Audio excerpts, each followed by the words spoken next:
Bom, boa tarde. Nona aula do curso de foliações, e hoje a gente vai mudar um pouco de tema, né? Na aula passada a gente discutiu o teorema da separatriz e generalizações, variações. Hoje a gente começa a discutir a geometria birracional de foliações, né? Em particular, como definir invariantes birracionais para foliações.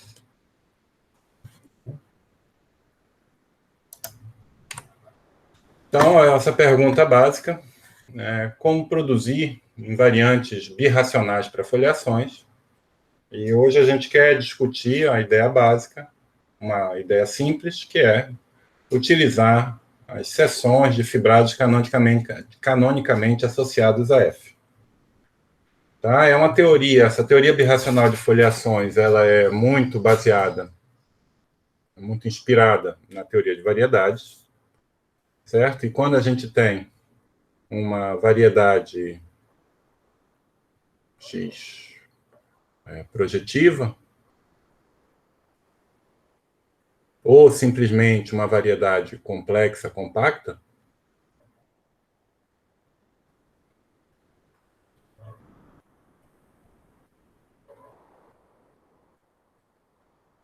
uma ideia natural é buscar fibrados lineares em X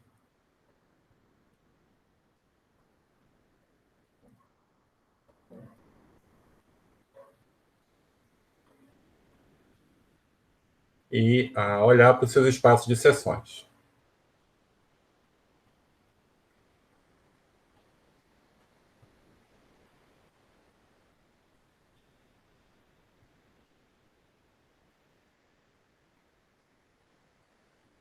Bom, quando você tem uma variedade arbitrária, você não tem muita escolha para os fibrados naturais em X. Bom, tem, é claro, eu vou usar a notação de feixe, mas você tem o fibrado óbvio, que é o fibrado trivial.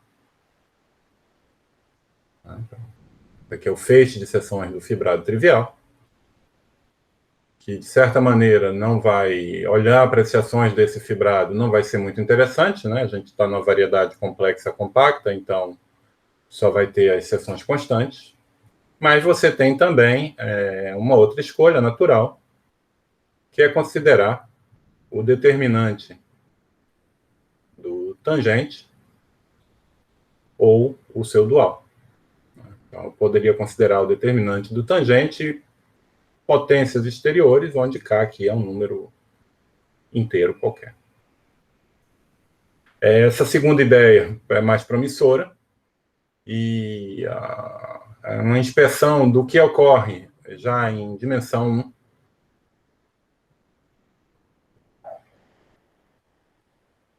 indica o que é o razoável se fazer, né? Então, dimensão 1, a gente tem que a dimensão do H0 do X. O Tx é o próprio determinante, porque eu estou em dimensão 1.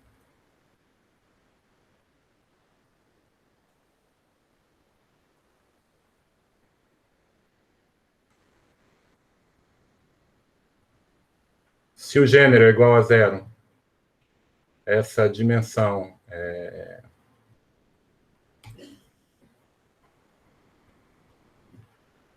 estritamente positiva para qualquer K maior ou igual que zero, maior ou igual que zero, e a dimensão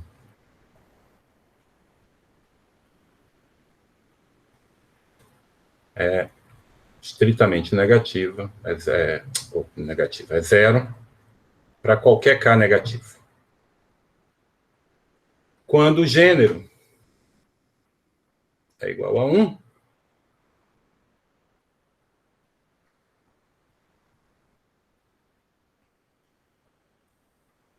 isso é zero para qualquer K.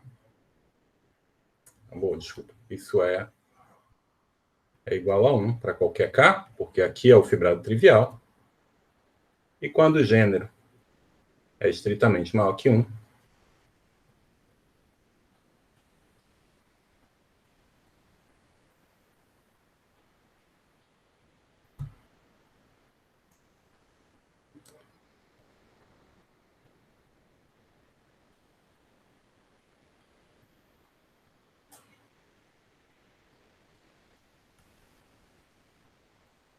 Então, de fato, se vê, né, aqui que quando eu olho para o TX dual, que é o ômega 1 de x, o H0 de x, ômega 1 de x, é justamente o gênero, e eu posso expressar sem dificuldade usando Riemann-Roch, ou a dimensão do espaço das seções para cá, positiva e negativa. Então, fica claro que o mais interessante é utilizar, para essa teoria, é utilizar o determinante de Tx dual, que é a mesma coisa que o determinante de ômega 1 de x, que é a mesma coisa que o ômega n de x, a dimensão de x, igual a n. E, além disso, esse fibrado goza de propriedades importantes. Você tem o seguinte: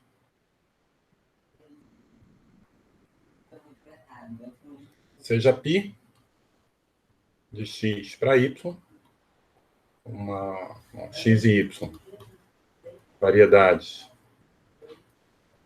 complexas, compactas, de mesma dimensão,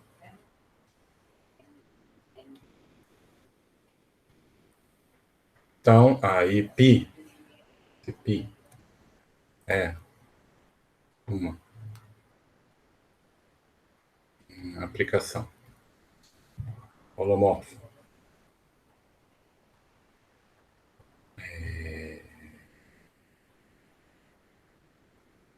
com inversa meromorfa, ou seja, uma aplicação bimeromorfa,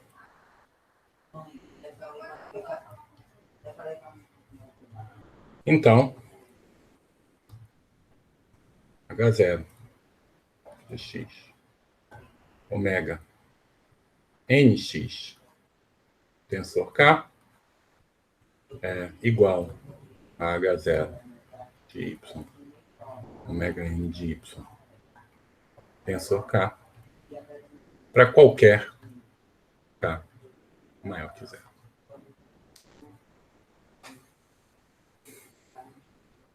Na verdade, eu poderia supor um pouco menos, não preciso supor tudo isso.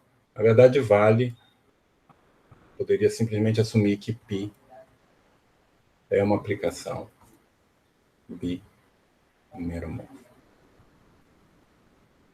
Uma aplicação meromorfa com inversa meromorfa. E aqui é importante dizer que quando, nas nossas convenções, variedade complexa é automaticamente lisa. São automaticamente lisas. Tá? E a prova de um resultado assim é muito simples. Eu vou provar essa versão particular, ou a versão geral funciona igual. O ponto todo é que, se eu tenho ômega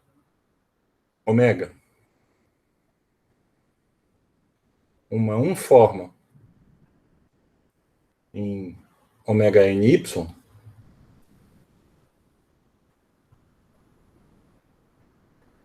ou ômega nx, potência k, eu posso simplesmente olhar o E igual ao conjunto excepcional de π,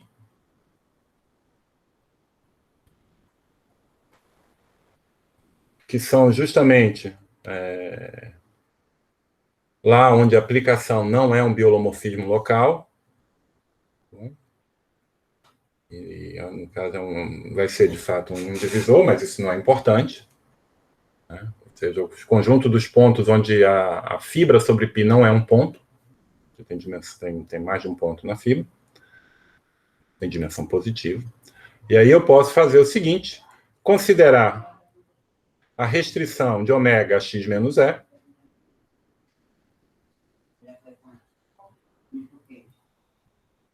eu posso, se eu restringo a x menos e, a minha aplicação vira um biolomorfismo, portanto, quando eu restringo a x menos e, essa aplicação possui uma inversa, eu posso considerar essa inversa e usar essa inversa para fazer um pullback.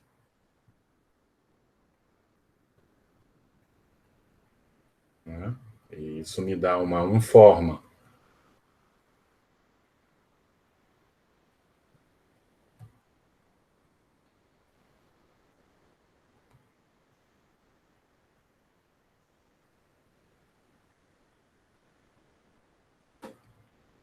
Potência K, onde agora esse conjunto, a imagem do conjunto excepcional, por propriedades gerais de aplicações holomorfas, isso possui codimensão maior ou igual que 2. E eu tenho que esse espaço, pelo teorema de Hartog,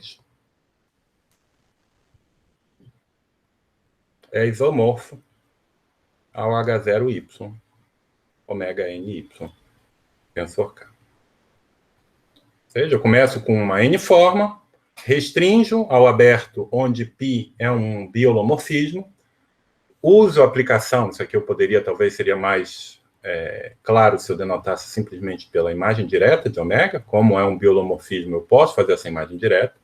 Então, essa imagem direta me dá uma N-forma em Y, e essa N-forma se estende a uma N-forma em todo Y, simplesmente por teorema de Hartog. E, reciprocamente, se eu começo com uma N-forma em Y,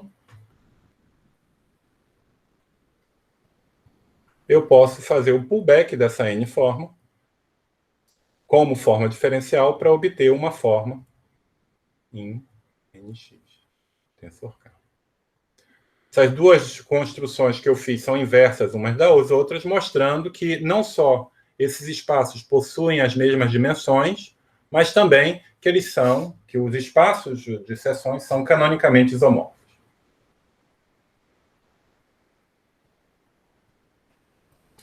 Ok? Então, é isso que é a primeira ideia que aparece na teoria de foliações, é usar os fibrados que a gente possui naturalmente, e como a teoria para variedade funciona bem para N-formas, é fácil ver que não funciona bem, que as seções do determinante do tangente não vão ser invariantes para aplicações birracionais. E então a ideia é a gente usar os fibrados que a gente possui para produzir invariantes birracionais. Eu percebo que a gente está dizendo aqui, essencialmente, que a dimensão desses espaços são invariantes birracionais para variedades lisas. Bom. Pois bem, então vamos perseguir essa ideia. Agora, se a gente, sem colocar hipóteses adicionais, esse H0 do T estrela F tensor N não vai ser um invariante birracional para N positivo. Então, deixa eu dar um exemplo. Então, vamos fazer alguma coisa concreta em P2. Tá bom? Bom, em P2, uma foliação de grau D, né, D tangências com uma reta geral, possui T estrela F isomorfo a esse fibrado aqui, ó, P2 do grau de F menos 1. Tá certo? Então, a gente pode calcular, sem dificuldade, o espaço de seções. Então, no caso de grau 0, a gente não tem nenhuma seção desse fibrado, que é o O de menos 1. No caso de grau 1, esse é o fibrado trivial, então eu só tenho as seções constantes. Grau 2, eu identifico o espaço de seções desse fibrado com o espaço de seções de OP2 de 1, que são os polinômios homogêneos de grau 1, e por aí vai. Em grau D, eu vou estar identificando o H0, P2 TF estrela, vai ser polinômios homogêneos XYZ de grau D-1.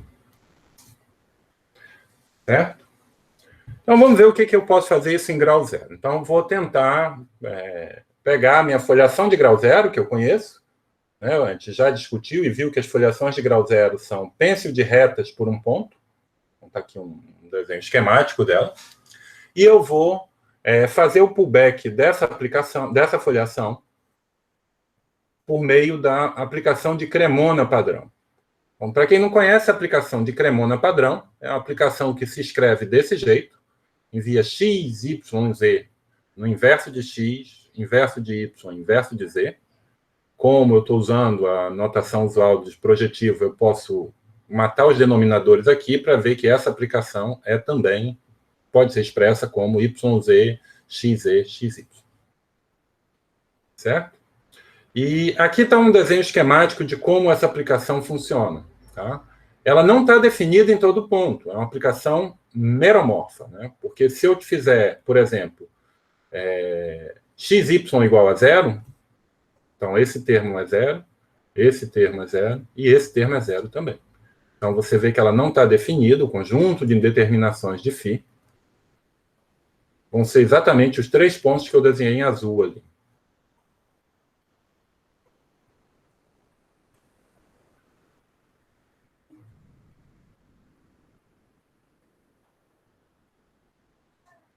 Certo? Então, eu tenho 3 pontos onde a minha φ não está definida. Mas, por meio dessa expressão, é fácil ver que φ ao quadrado, como aplicação racional, é igual a identidade. Né? Estou invertendo 2 vezes. Então, ela é uma aplicação birracional, tem a inversa racional, que é ela mesma, mas ela não está definida em todo ponto, ela tem conjunto de determinação. E você vê ainda mais, né? Dessa expressão fica claro que se eu pegar uma reta dessas, ligando 2 desses pontos de indeterminação, digamos, essa aqui seria a reta x igual a zero, ela está sendo enviada, olha, x igual a zero, x igual a zero, ela está sendo enviada num ponto. Então, toda essa reta está sendo enviada no ponto... Toda essa reta aqui, está sendo enviada nesse ponto. Tá bom? E mesmo vai acontecer, as outras retas vão ser enviadas no ponto oposto. Certo? Uma maneira de entender um pouco melhor essa aplicação é a gente considerar uma resolução dela. Eu posso transformar ela num morfismo, fazendo o seguinte: se eu explodir, fizer blow-ups nesses 3 pontos, então eu vou separar essas retas que estão passando por eles, né? São essas retas verdes que viraram essas retas aqui em cima, e os pontos vão ter divisores excepcionais que eu estou desenhando em azul aqui em cima. Bom? E aí o que a φ é você fazer o blow-up desses pontos verdes, ou dos pontos azuis, para depois contrair essas retas verdes. Porque, note, cada uma dessas curvas, aqui ela tem autointerseção mais 1, que é uma reta, mas como eu explodi 2 vezes, a autointerseção baixa para menos 1. Então, todas essas retas que estão aparecendo aqui têm autointerseção menos 1. E, portanto, eu posso contrair essas verdes, elas são disjuntas, então eu posso contrair as 3, e a figura que eu obtenho é essa. Essa aplicação é isso, ela explode os pontos e contrai as retas que ligam eles. Tá bom? Então, eu posso tentar entender o que é que essa aplicação φ faz com a minha folhação de grau 1. Tá bom? Bom, essa folhação, ela vai... Aqui ela só tem uma singularidade, que é esse ponto, que eu escolhi ele fora dessas retas. Né? E eu digo que essa aplicação, na verdade, no C estrela ao quadrado, que é essa parte interior aqui, ela é biolomorfa, né? Porque não tem nenhum problema, não tem nenhuma indeterminação. E eu escolhi esse ponto dentro desse C estrela ao quadrado, e eu sei que, pelo menos aqui em cima, quando eu só fiz a explosão, a figura continua sendo a mesma. Agora, o ponto que liga essa reta que passa por aqui, quando eu levanto ela vai, a pré-imagem dela por essa aplicação holomorfa, ela vai conter essas duas figuras, essas duas A reta também. Vai conter o ponto verde também. Isso aqui é uma singularidade, não é uma singularidade da foliação, é um ponto liso. Em particular, quando você faz o blow-up, o divisor excepcional aparece invariante. Aí, agora, essas retas, nenhuma outra reta vai cortar esse divisor excepcional, então ela vai fazer isso. E a mesma coisa vai valer, né? As outras retas vão vir para cá. A mesma coisa vai valer para a reta ligando esse sujeito. Eu acho que não é muito difícil de ver que quando eu fizer que aqui em torno dessas singularidades que estão aparecendo, são novas singularidades dessa foliação transformada, a minha foliação é dada por xy igual a constante, em coordenadas convenientes. E a mesma coisa aqui.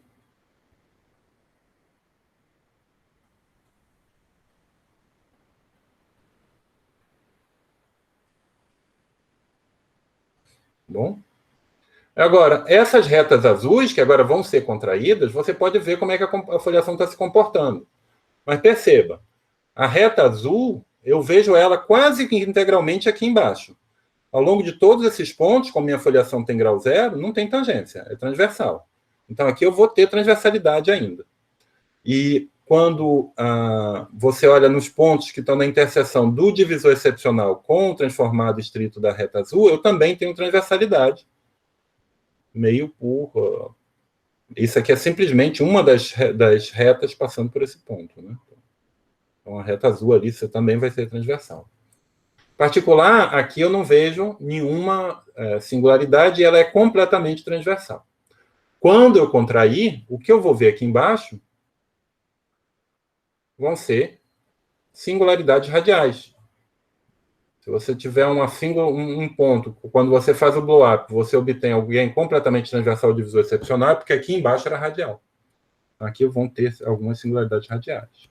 Esse ponto que era radial aparece aqui do mesmo jeito, e eu tenho essas retas ligando os pontos que estão aparecendo, agora elas passam a ser simplesmente uma das que estão ali.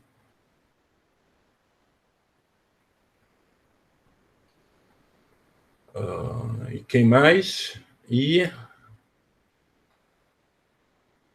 as curvas verdes pareceram como curvas invariantes aqui.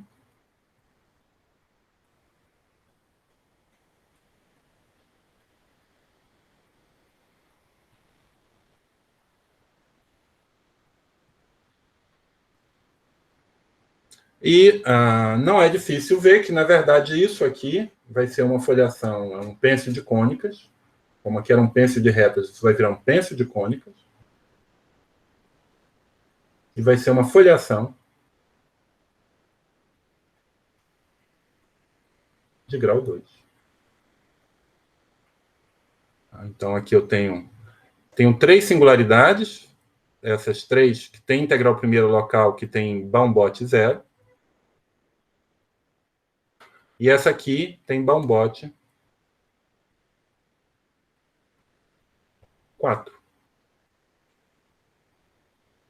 Então, tem 4 singularidades com Baum-Bott 4, 3 singularidades com Baum-Bott 0, 7 singularidades no total.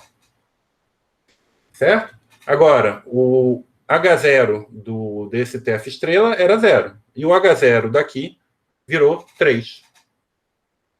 Como a gente estava vendo aqui. Então, de fato, aparece que olhar para as seções desses fibrados não parece ser uma boa ideia, não parece fornecer invariantes no caso de foliações. Mas, na verdade, o que está acontecendo aqui é, se você pensar profundamente no que a gente fez para a variedade, já era esperado acontecer. Porque, no caso de variedades, eu fiz um argumento que funciona quando as minhas variedades são lisas. E aqui as minhas foliações são foliações singulares. Você precisa colocar alguma condição nas singularidades para poder que isso aconteça, no caso de variedade já. E é isso que a gente quer discutir. Bom, então vamos tentar entender o que estava dando errado. Olha, primeira observação, eu posso retomar aquele argumento que eu fiz para a variedade. Vamos trabalhar agora com um germe de foliação numa superfície um germe de superfície, ou seja, conta local. Então, você vai pensar que XP é simplesmente uma vizinhança da origem. E eu vou considerar o blow-up. Aqui eu estou simplesmente denotando por E, o divisor excepcional, que vai ser mandado para o P. Blow-up do ponto mesmo. Tá? E eu posso considerar G a foliação pullback aqui em Y. O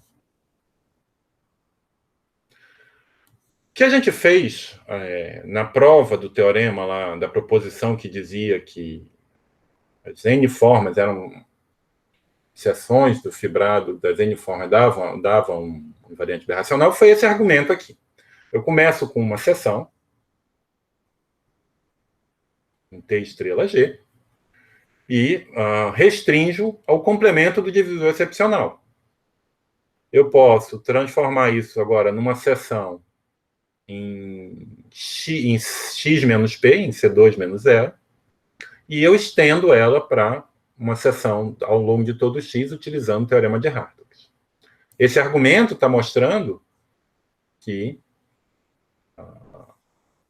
vale essa propriedade, que as seções do cotangente de G se injectam nas seções do cotangente de F.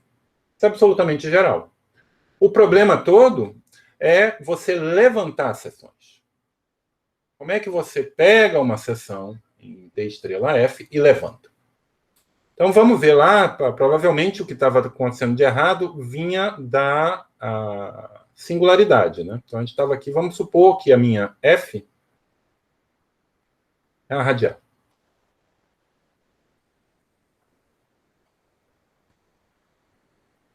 Simplesmente para dizer que ela é dada por a forma ômega igual a x dy menos y dx.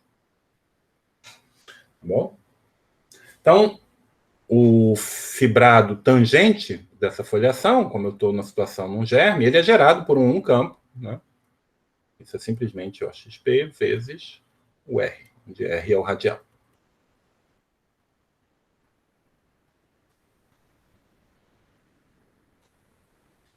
Tá certo? E o que é um elemento, o que é uma seção de...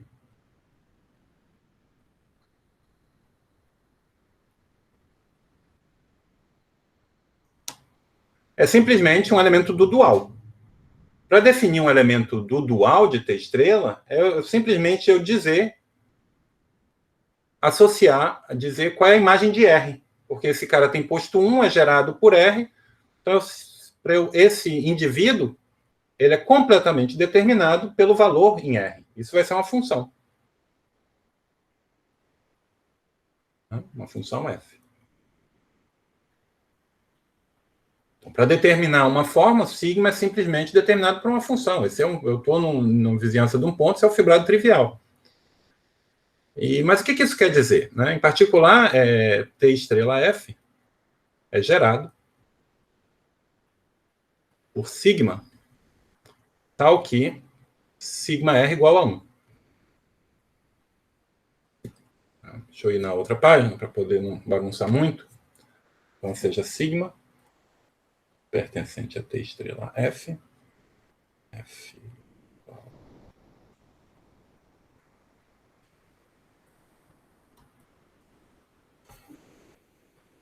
tal que sigma R, que é o gerador do tangente, igual a 1. Então, isso é um gerador desse sujeito. E o que é o... Como é que eu posso interpretar esse sigma? Então, eu posso interpretar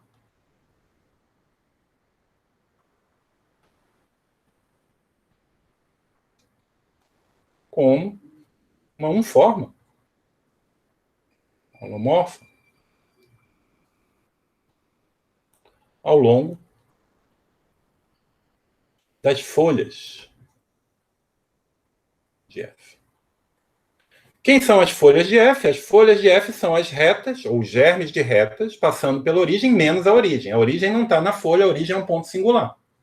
E, de fato, se eu pegar, por exemplo, a reta, seja L a folha y igual a 0 menos 0, 0, então eu tenho que sigma restrito a L A sigma, de fato, define um mapa, né, de TL em O de L. Então, é uma forma ao longo de L. E o TL é gerado pelo quê? Aqui é gerado por ddx. E você pode se perguntar quem é sigma de ddx. Tá certo? Ora, mas o que acontece é que o R, restrito a L, ele vai ser exatamente o x ddx. Então, eu sei que sigma de x ddx é igual a 1. Logo, esse sujeito é 1 sobre x. O que é perfeitamente razoável. É uma forma holomorfa na folha. Eu não estou incluindo a origem. Mas, quando eu tento estender essa folha, ela se estende para y igual a 0. E aí, em y igual a 0, que não é uma folha, é uma curva invariante, é uma separatriz, mas não é uma folha, essa forma vira uma forma meromorfa. Ela adquire polos nas singularidades. Fora das singularidades ela é holomorfa, mas na singularidade ela tem um polo. Tá bom? E o que está acontecendo? Então, eu tenho aqui uma seção de T estrela F, que é holomorfa, uma seção holomorfa, mas que nessas separatrizes, nas retas passando pela origem, induzem formas que têm polo na origem. Quando eu considero a foliação blow-up, né, que vai ser agora divisor excepcional, e o transformado estrito, essa minha folha L, ela vai corresponder a uma dessas retas. E eu tenho uma projeção, né, do y para x, x é C2, e aqui y é o blow-up, 0, x. Eu posso, por fazer o pullback ao longo das folhas, dessa forma ômega, e aqui vamos pegar L tilde, a folha que corresponde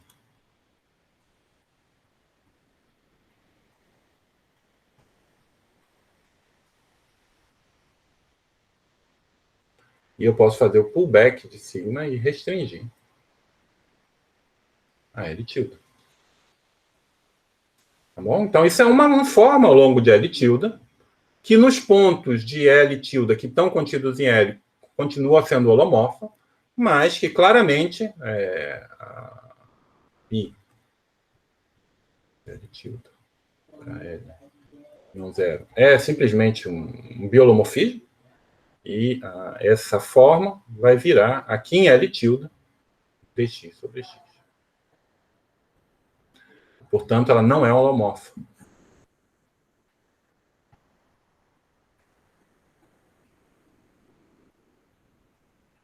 Essencialmente, o ponto que desapareceu, o ponto que estava aqui embaixo e desapareceu quando eu fiz o blow-up, está atrapalhando a história.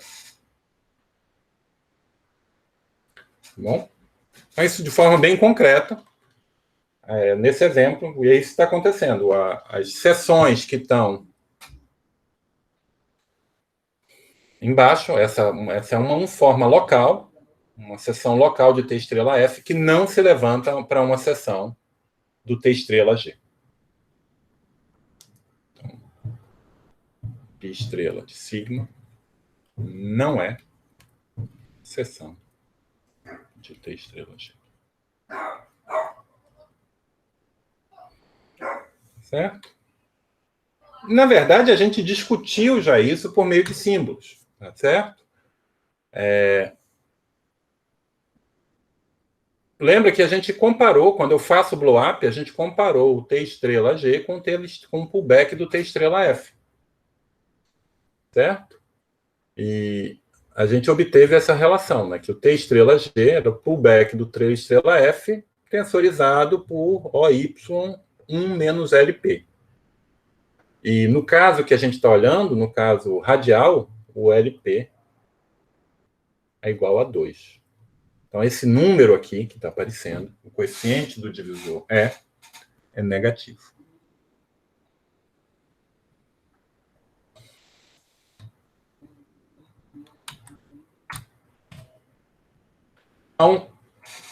como é que isso funciona, né? O meu problema é, eu tenho um par de fibrados.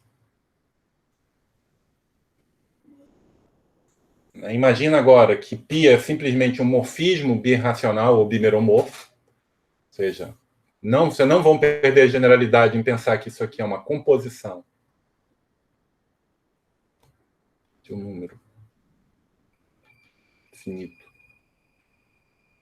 de blow-ups, em dimensão 2, pelo menos. Tá? E eu posso escrever o T estrela de G como o pullback do T estrela de F, tensor uma soma divisor excepcional π irredutível, como uma soma dos divisores excepcionais que estão aparecendo. Né? Então, aqui eu estou pegando um ponto P, então é a minha π. Tem um monte de divisores que apareceram aqui.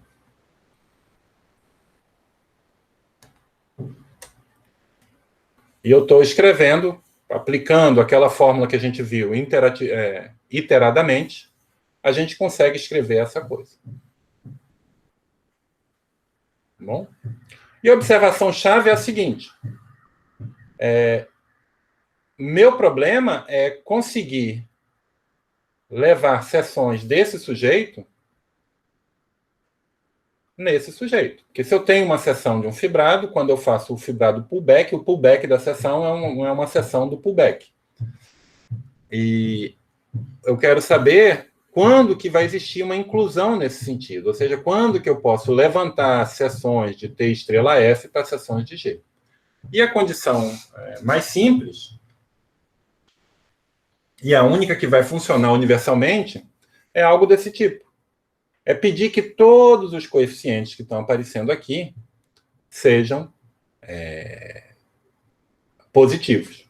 Né? Porque se for esse o caso, se eles são todos positivos, então O, Y, de Si, aí, F, E, são todos positivos, então OY menos aí, F, E, vezes E. É um feixe de ideais, é o ideal, né? São as funções que se anulam nesse divisor, e eu tenho, portanto, uma inclusão natural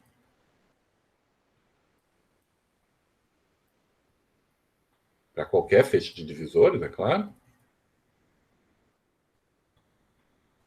em π estrela, T estrela F, e eu chego nessa sequência aqui, simplesmente tensorizando essa inclusão natural por O, Y, somatório de AI, F, E, se quiser. Tá certo? Então, o problema é a negatividade desses números que aparecem aqui, como aconteceu lá no caso da singularidade de crítica. Em geral, pode ser negativo. Esses números são chamados a discrepância de F ao longo de F. Bom? Agora, se todas as discrepâncias são positivas, eu tenho que as seções do T estrela de G são canonicamente isomorfas às seções do T estrela de F. Eu consigo sempre um mapa das seções de T estrela de G nas seções de T estrela de F. Restrição empurra Hartogs. E agora, nem sempre eu consigo o mapa das seções desse sujeito aqui. Mas, se esses caras são todos positivos, eu tenho um mapa que é justamente esse que eu construí.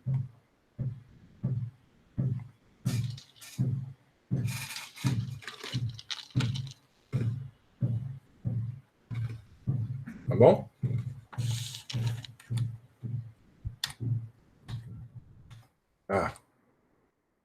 Então, isso merece uma definição. Tá certo? Então, a gente vai definir o que se chama singularidade canônica.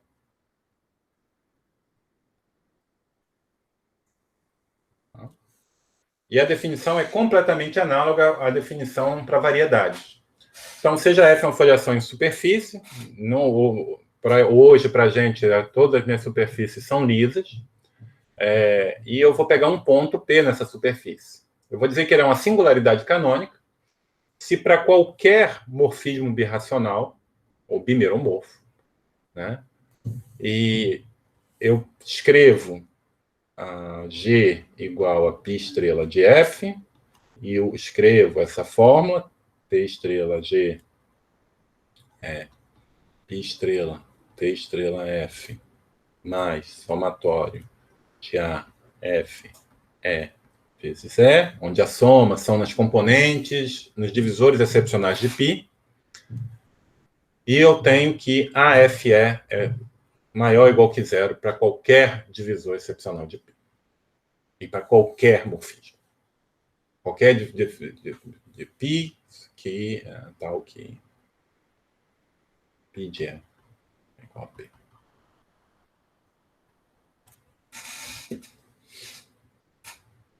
Tá bem? Então, isso é o que se chama de singularidade canônica. Bom, tem várias variantes de singularidade canônica que você pode... Tem também se chama terminal, singularidade terminal. É onde se substitui esse maior ou igual que zero para estritamente maior que zero. Tem log canônica, onde esse maior que zero vira menos um. Mas hoje a gente vai ficar aqui nessa singularidade canônica porque, de certa maneira, eu acho que a discussão que a gente acabou de fazer justifica amplamente a escolha dessa definição. É a definição que força com que então, vamos dizer, por projeto, vamos usar a palavra por projeto, a gente tem que H0, X, T estrela F, tensor K, vai ser canonicamente isomorfo H0, Y, T, G, estrela tensor K, para qualquer G igual a π estrela de F e π de Y para X, morfismo bimeromorfo.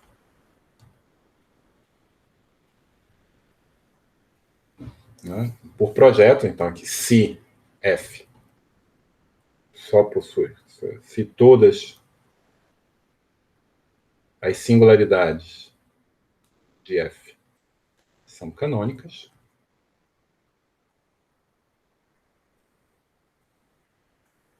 então, vale isso.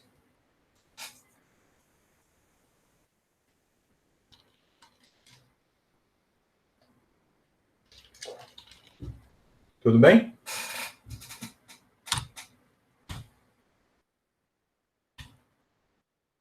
E, na verdade, vale mais. Né? Se eu tenho agora duas foliações, né, com singularidades canônicas, e F é birracionalmente equivalente a G, então eu tenho que esses H0 são as mesmas coisas. Por quê? Bom, o que é aqui birracionalmente ou bimeromorficamente, a mesma coisa? Não é a mesma coisa, né? Mas a prova é a mesma.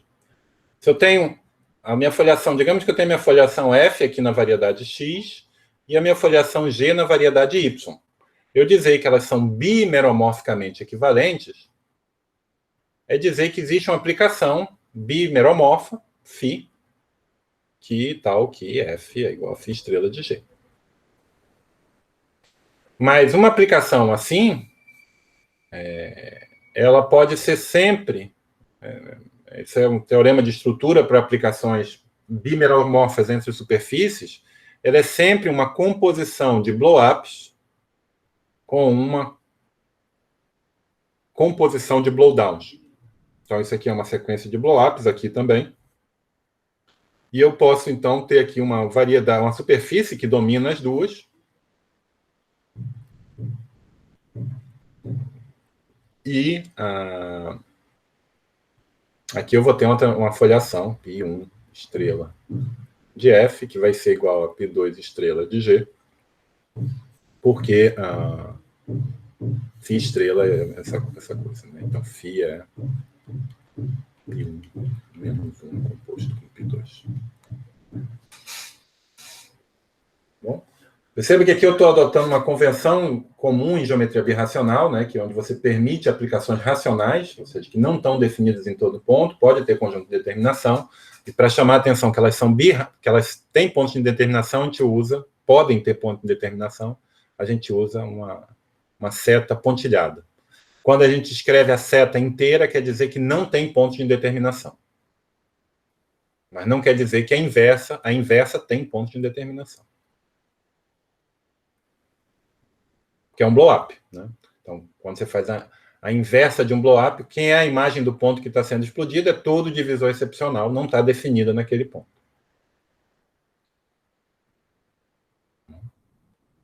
Mas pelo que a gente fez, a gente sabe que então vamos chamar isso aqui de H, essa folhação. E eu sei que H0, pela definição de singularidade canônica, pelo que a gente discutiu anteriormente, a gente sabe que H0 de T estrela de H tensor N é igual a H0 x px estrela, tá, TF estrela, desculpa, tensor N. Mas vale para essa e vale para essa, então são duas coisas iguais a uma terceira, então elas são iguais entre si. Por lógica básica. Tá bom? Tá, então isso esses são invariantes birracionais, desde que eu me restrinja a foliações com singularidades canônicas. Mas fica a pergunta que não quer calar. A gente está fazendo a teoria meio que por... Olha, eu quero que isso funcione. Como eu quero que esse H0 do T estrela F tensor N seja invariante birracional, eu sou forçado a impor essa condição nas singularidades. Né? Essa é a condição de ser singularidade canônica, é a condição imposta naturalmente para eu ter invariância birracional dos H0. Agora resta saber, será que toda foliação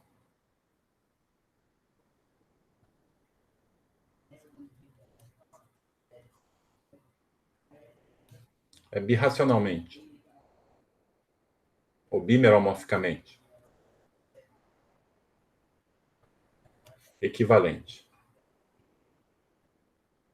a uma foliação com singularidades canônicas?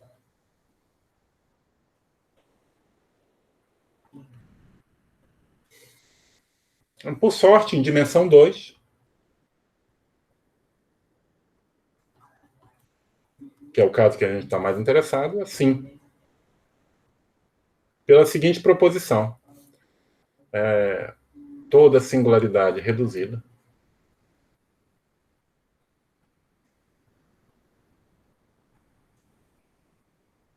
é uma singularidade canônica.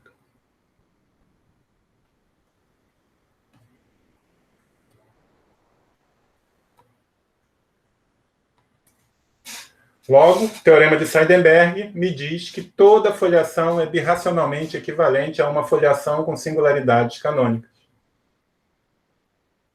Né?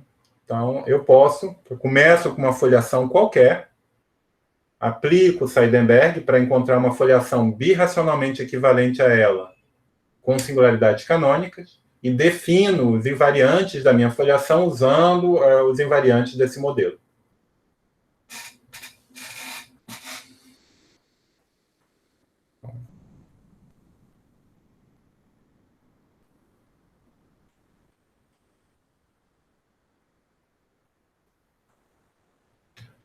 Toda foliação é uma superfície.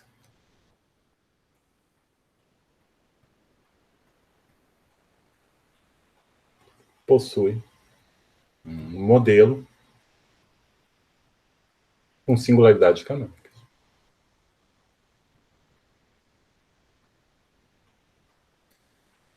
Bom? eu convido vocês a tentarem fazer isso, o exercício.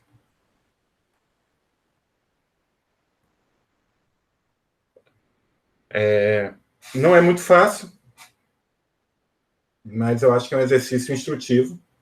E uma observação, eu posso fazer na aula que vem, se vocês não conseguirem.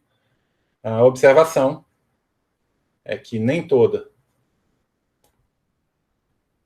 singularidade canônica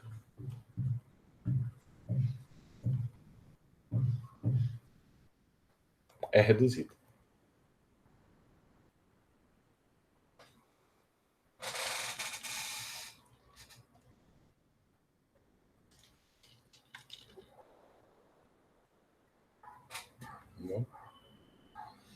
Então, um exercício interessante também.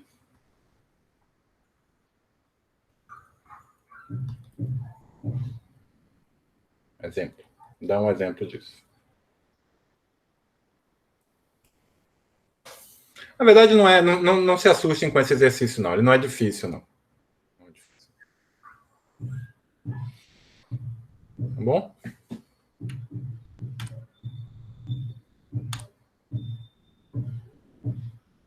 Ok.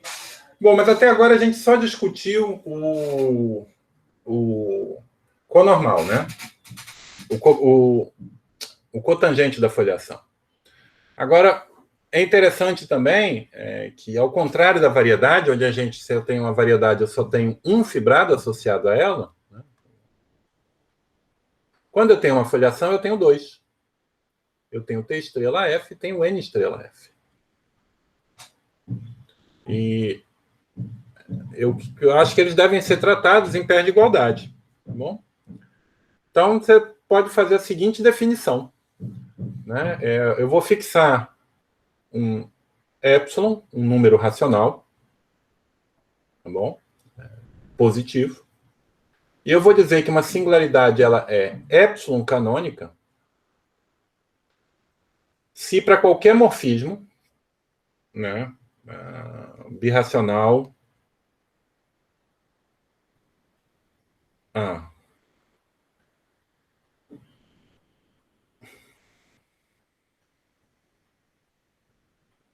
aqui eu preciso dizer tal que π do conjunto excepcional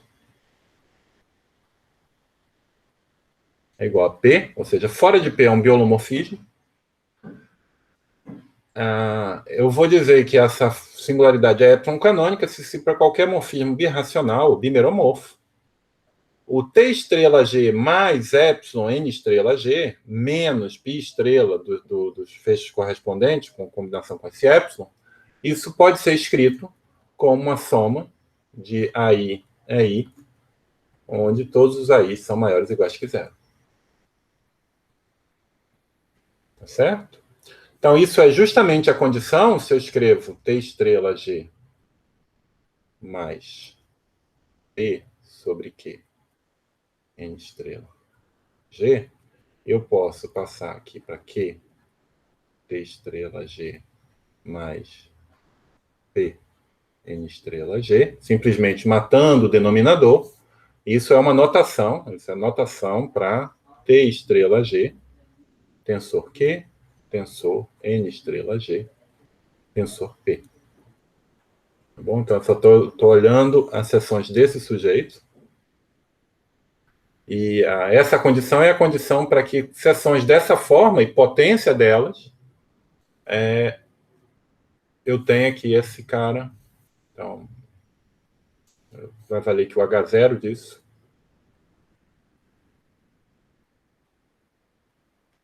vai ser igual ao H0 em X, tensor P, N estrela F, tensor Q. Tá certo? Ou seja, se eu tenho singularidades epsilon canônicas, eu tenho essa propriedade. As seções desse fibrado são iguais às seções desse fibrado. O espaço de seções são canonicamente isomorfos. E, é claro, vai valer a mesma coisa para qualquer potência positiva.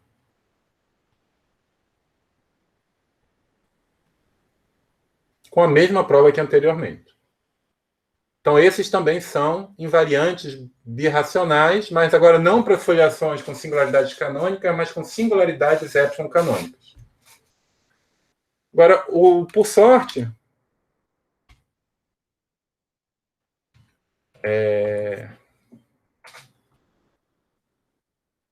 se epsilon for menor do que igual a epsilon', então epsilon', então epsilon canônica, P é, deixa eu pegar isso.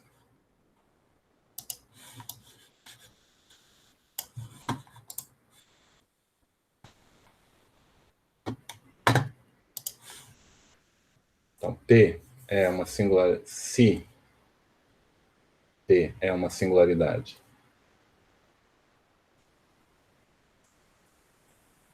se P é uma singularidade epsilon canônica, então P é uma singularidade epsilon' canônica. Então, em particular, como zero canônica é igual a canônica, por definição, eu tenho que toda foliação, eu posso aplicar Seidenberg para se eu pegar uma foliação com singularidades reduzidas, ela tem singularidades epsilon canônico para todo epsilon. Bom? E qual é a diferença? Como é que a gente vê, como é que a gente verifica que isso acontece? A chave está nessa fórmula aqui, né? Lembra que a fórmula do T estrela G era o pullback do T estrela F, tensor OY, 1 menos LP vezes R. Então, se eu tinha uma seção do canônico de F, do cotangente de F, ela nem sempre se levanta para uma seção do cotangente de G, porque esse número pode ser negativo.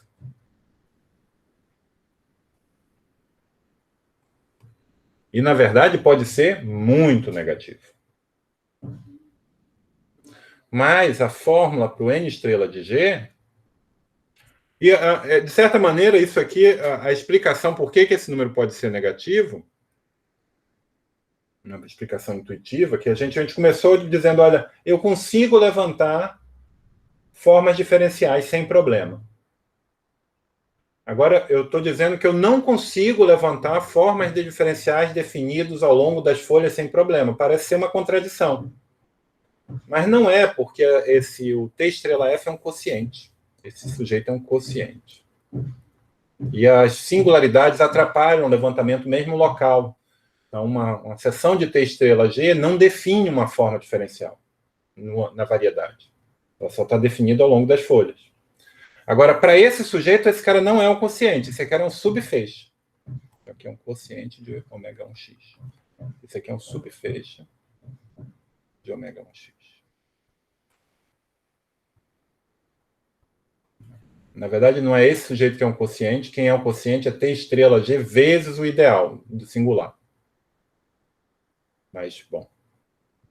Esse cara é um subfeixe de verdade. Então, o que acontece aqui, quando você faz as contas, e a gente já fez essas contas, a gente vê que o que aparece aqui é uma coisa que é sempre positiva.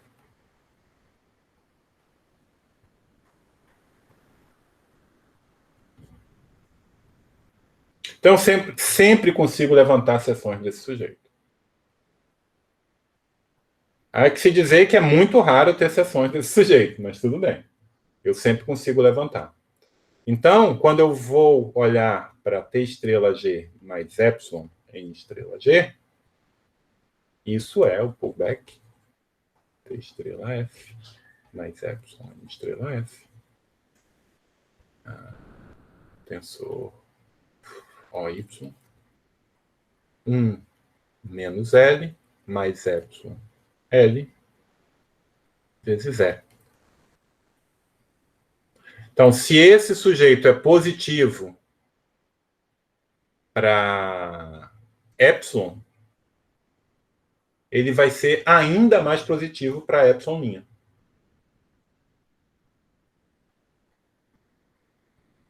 Então, como a minha condição é que esse número que aparece é positivo, quando eu passo para um epsilon' maior, esse cara fica mais positivo.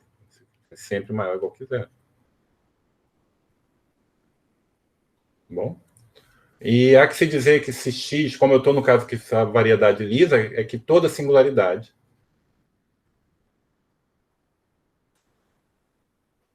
é canônica.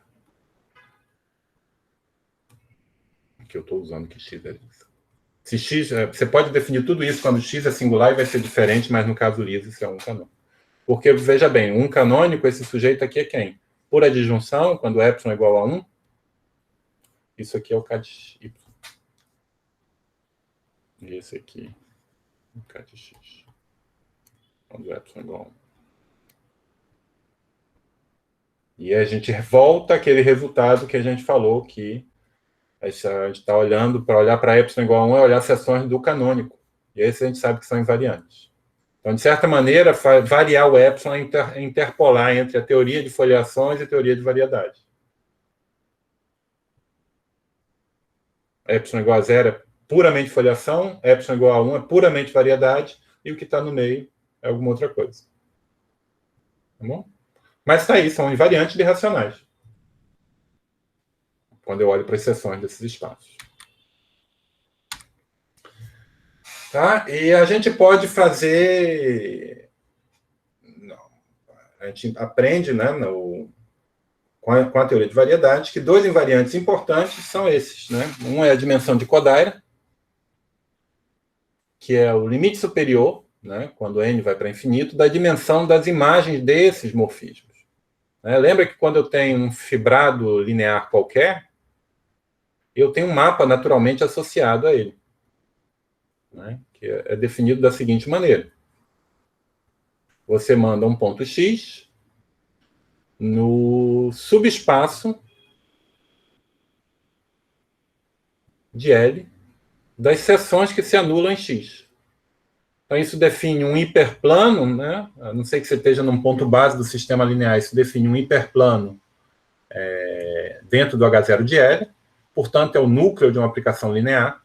Quando você projetiviza, você tem isso. Esse aqui é o conjunto dos hiperplanos.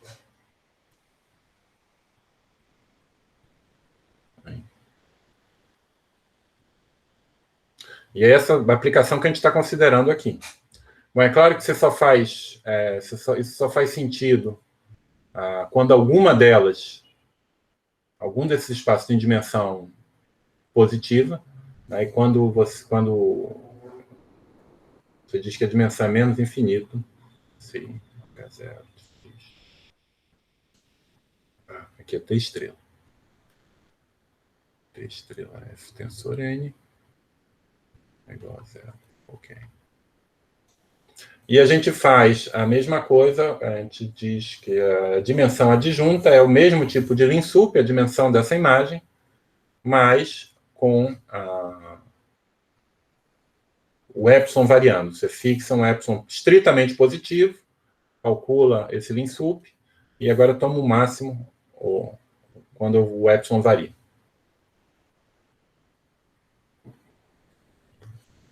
Bom. Aqui também não é Linsup, né? Isso aqui está variando num conjunto finito, é máximo também.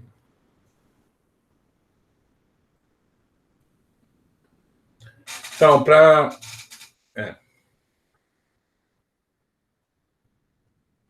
ter uma ideia, né? Aqui você tem a x. Vamos pensar quando eu olho para x, dimensão de x igual a 1. E eu penso que eu tenho a mesma definição trocando T estrela F pelo canônico da variedade. A gente sabe que Kodaira de x é menos infinito, se for P1, 0, se for uma curva elíptica, e 1 em geral. Quando o gênero é maior ou igual que 2. Bom. Mas esse é o tipo de invariante. É um invariante que, em dimensão 1, distingue P1 de curva elíptica de curvas hiperbólicas. Certo? Então, são números que tanto COD F quanto a dimensão adjunta de F pertencem a menos infinito. 0, 1, 2. Que eu estou X na superfície. E aqui eu estou tomando F em uma singularidade, F com singularidades canônicas. A gente faz essa definição. Se F não tem singularidade canônica, você tem que estabelecer corretamente qual é a convenção que você está utilizando. A convenção que eu acho razoável é você escolher um modelo com singularidades canônicas e definir a dimensão de Kodaira como a dimensão de Kodaira desse modelo. E a dimensão adjunta como a dimensão adjunta desse modelo. Tá bom? Então, de posse dessa definição, eu posso dizer que o livro, de certa maneira, o livro do Brunella, é uma exposição da teoria que classifica as foliações de acordo com a dimensão de Kodaira. Tá bom? Então, o que você espera é dar uma definição, uma classificação muito precisa para as que a gente chama de foliações de tipo especial, quando a dimensão de Kodaira não é máxima, como você faz aqui. E no caso da dimensão máxima, você pode tentar construir espaços de módulos, pode tentar fazer outras coisas que não estão muito desenvolvidas na teoria de foliações ainda, mas que no caso de curvas, onde você passa a estudar o MG, o módulo de curvas de gênero G, em dimensão 2 já tem construções também de espaço de módulos, e mesmo em dimensão arbitrária tem avanços nessa área. Não sou especialista, não vou correr o risco de falar besteira. Mas, em princípio, o que você gostaria realmente é de uma classificação muito precisa do que está acontecendo aqui. Tá bom?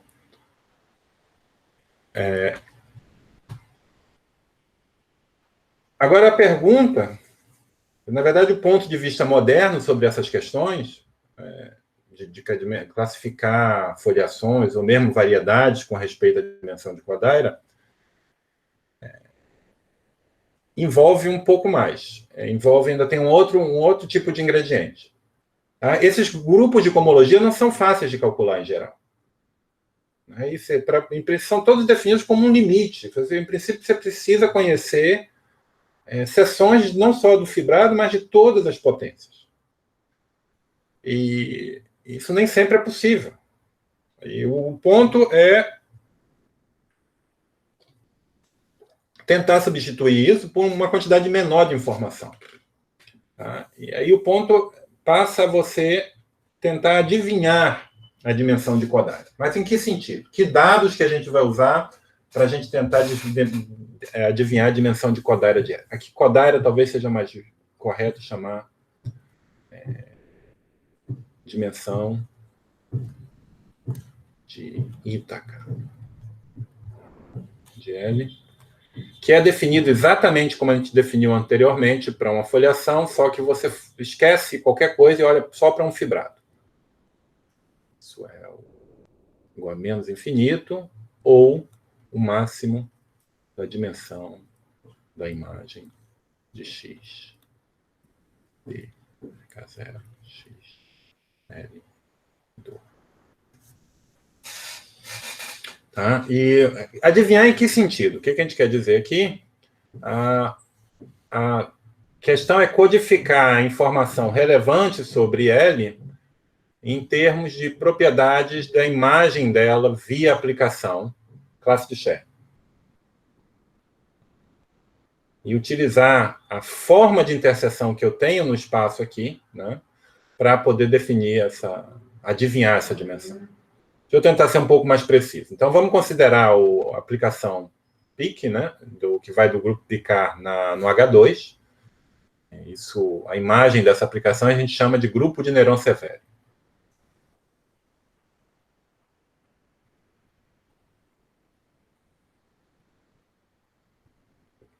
De X. E eu vou considerar agora, isso é um Z-módulo, eu vou considerar o R espaço vetorial gerado por ele, no certo sentido. Você mata a torção, ele tem um espaço vetorial. Tá? Então, isso aqui vive dentro do H2XR. Isso é isomorfo, H2, DRAM, XR. E eu estou em dimensão, eu estou aqui com, vamos pensar no caso, primeiro dimensão x igual a 2. Eu estou em dimensão 2. Então, eu tenho um produto interno aqui dentro, né, que é o produto de interseção, que é a mesma coisa também dado pelo produto exterior de formas composto por integração. Então, eu tenho esse espaço que tem uma estrutura adicional, não é um espaço bobo qualquer. Certo?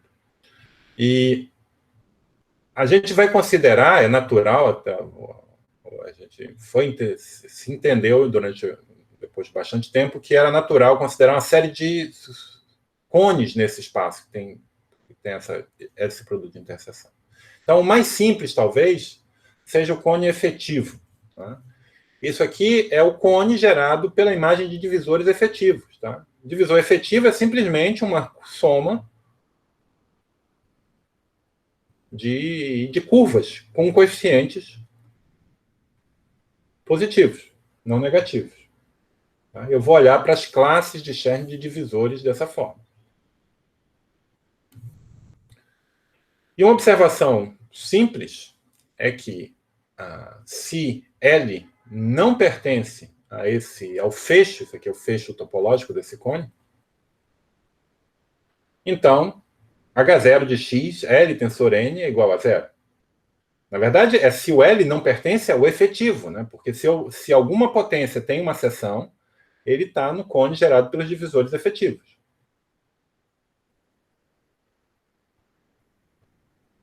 Tá certo? Então, se não pertence ao cone, então vale isso. Então, se não pertence ao cone efetivo,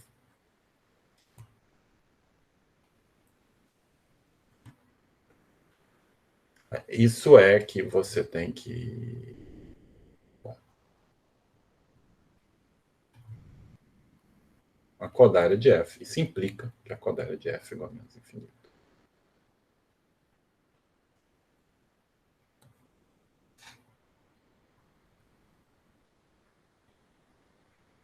Tá bom? A volta seria o que eu estaria chamando de adivinhar. Né? Se não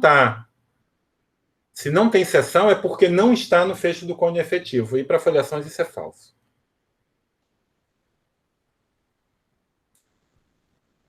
Mas se não está, se essa dimensão é menos infinito, a razão mais simples para ser menos infinito seria esse sujeito não estar no cone efetivo. Bom? Então, se eu tenho um fibrado L que pertence a esse sujeito, a gente diz que L é pseudo-efetivo.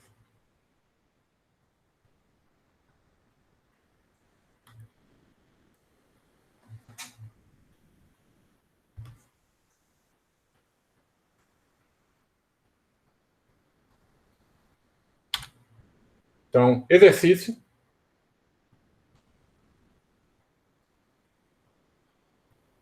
Seja L, F, uma foliação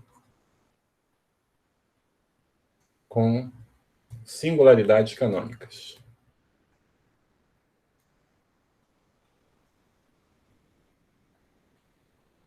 Em uma superfície X.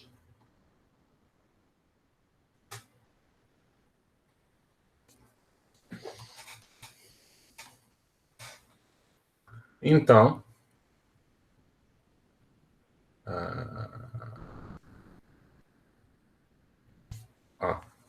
e seja π de y para x a composição de blows.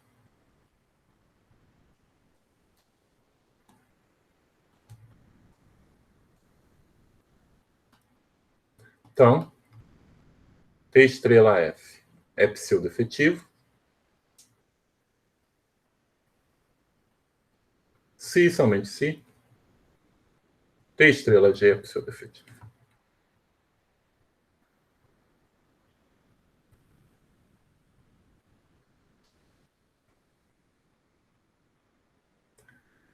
Certo? E lembra que pseudo-efetivo são os candidatos naturais a foliações com quadrada de F maior ou igual que zero. Apesar disso ser falso, mas é nesse sentido que ser pseudo-efetivo permite você adivinhar, intuir que a dimensão de quadrada seria maior ou igual que zero. Mas isso não é verdade em geral.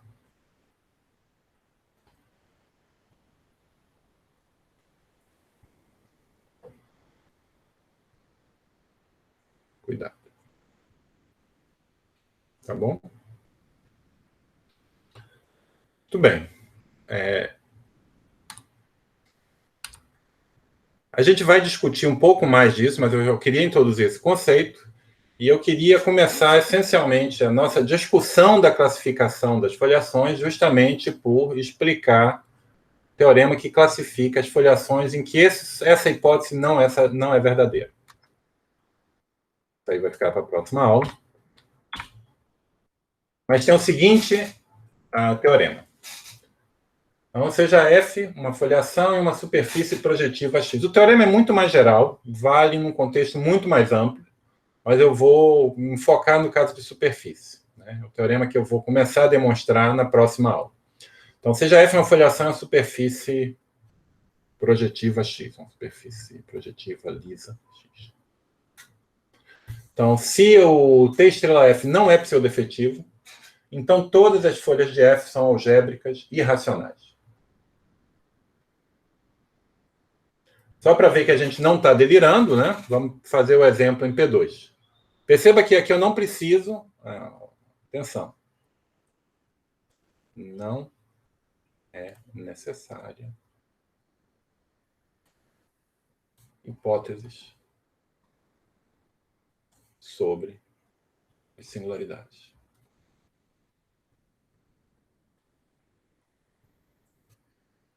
Então, não é um teorema para foliação com singularidade reduzida, é para qualquer foliação. Tá? Vamos lembrar foliações em P2. Né? Então, T estrela de F é P2 de 1 menos D. Não, D menos 1. Então, T estrela F é pseudo-efetivo, a gente chama de psef, se somente se o grau é maior ou igual que 1. Né? Quando o grau é 1, ele é trivial, então está no feixe de divisor efetivo. Lembra que eu estou considerando o cone gerado, né? Então eu tenho aqui o Néron Severi, que é um espaço vetorial real, está aqui minha origem. E se eu tenho um divisor D efetivo, a classe de um divisor efetivo, eu estou considerando essa reta toda. É o cone positivo gerado. O divisor efetivo, então.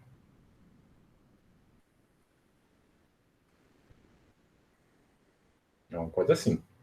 Tá certo? Então o zero está lá. Então, quando D igual a 1 é zero. Quando D igual a 1 é a classe de uma reta. Uma reta é efetiva. Então, pseudo-efetivo. E para qualquer D maior ou igual que 2, esse é um divisor efetivo também. Certo? Então, esse teorema, no caso particular de P2, é um teorema sobre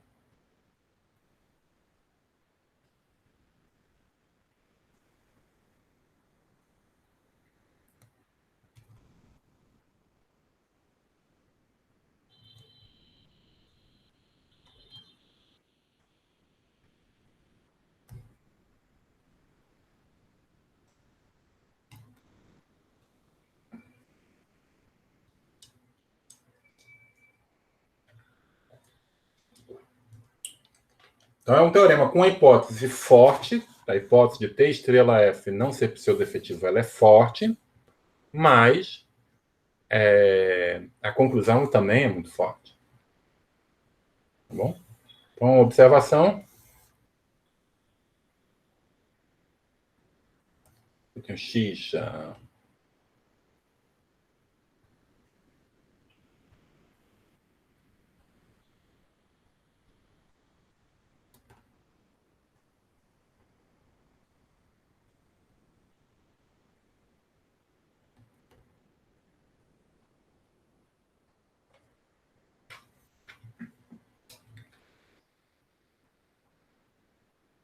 Oh, desculpa, isso é dimensão qualquer. Não. Isso.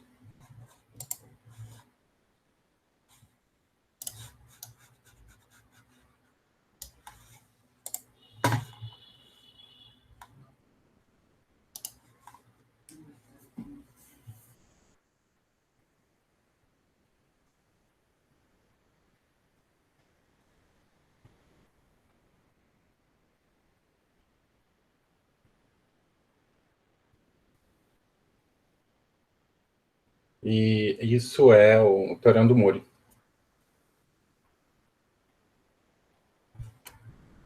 Então, isso é uma versão para foliações. Eu também não estou enunciando a versão mais geral, tem uma versão bastante geral disso. Essa é a versão geral do que acontece para variedades. Que é x unirregrada quer dizer que por cada ponto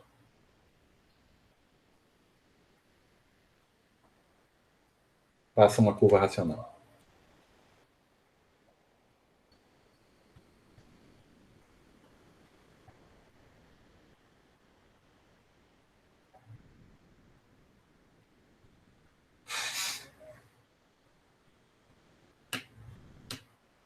E, de fato, a prova original do Miyaoka pode-se ver com um dos componentes e adaptar alguns dos argumentos que aparecem aqui no Teorema de Mori. E a gente vai dar uma prova na aula que vem, ou vai começar a discutir, a gente vai, de fato, discutir duas provas. Só que essas provas, eu não vou discutir nesse primeiro momento por que as curvas são racionais. Eu vou mostrar só a algebricidade e a gente vai discutir uma prova baseada em argumentos de Bogomolov e McQuillan, mas que a gente vai precisar antes usar um teorema clássico do Jonulu. E eu vou dar uma outra prova que é mais elementar,